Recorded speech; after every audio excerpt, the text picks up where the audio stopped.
Sometimes I'll have a fella come over, he's got a big planer and he'll actually plane off some logs to make some slabs for benches and all sort of things. But what happens is sometimes you get one of these little extra pieces like this. Really too skinny to do much with. We're gonna make it into about a 9-foot feather. Anyway, here we go. So after the initial cut, we got a little tip at the top with a turn.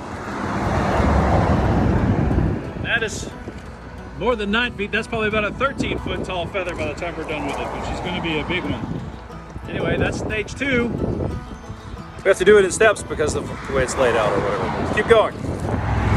Now that we've got some of the taller stuff done, I can stand it up and you can actually see how some of these carvings come together for the feather. Give you a little bit of a closer look. We've had to clean up the wood. Obviously, it starts off as this really rough mess and we want to get it cleaned up like this. And you can see how those feathers are starting to come in. These will get wider as they go to the bottom. You have the centerpiece that'll line up. But again, all this stuff is about 12, 13 feet tall, so I couldn't work on this standing up. It has to be in this stand. We even got some of our little friends here who are enjoying it. Anyway, on to the next step. So we got the top of the feather started. I'm going to continue down the feather, but we're also going to put a nice little base on it down here on this bottom part here. So it looks like the feather is actually sitting in a base. I've never done that before, so we'll see what happens.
I like to use a big old disc grinder like this for the heavy stuff and then a die grinder for some of the detailed work.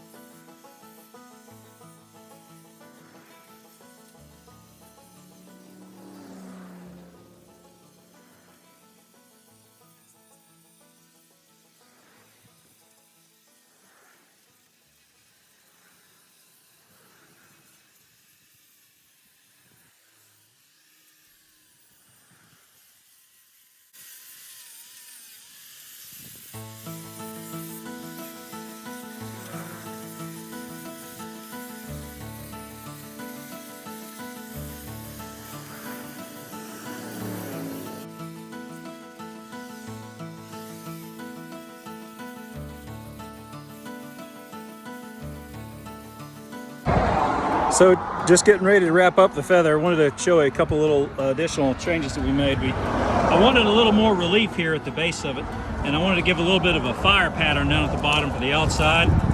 Here's a better look at some of the layout of the feathers. This is up close, and obviously this feather is meant to be looked at from a distance because that is a big old tall feather. And we could actually cut off the top of that and probably do just fine too, but we'll just have to see how that goes. You can always use a little bit of fire to add some depth to the look. And I usually do that on the spine of the feather.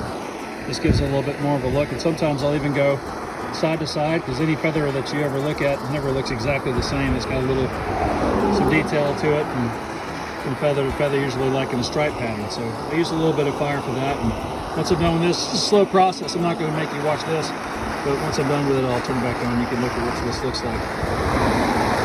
I did want to show this process. What's really cool about working with some of this types of wood, as you can see, as you run the fire across some of the feathers, they take up their own unique sort of pattern, and that pattern's coming directly from the type of wood that this is, where the knots were, where bugs have gotten into it, that sort of thing. But the cool thing is, no feather looks exactly the same, which is just like real life. So I just wanted to show how some of these feathers would end up having some of their own unique look. As you can see, that pattern start to develop a little bit differently for each one. As you back up, you start to get a really pretty look about it.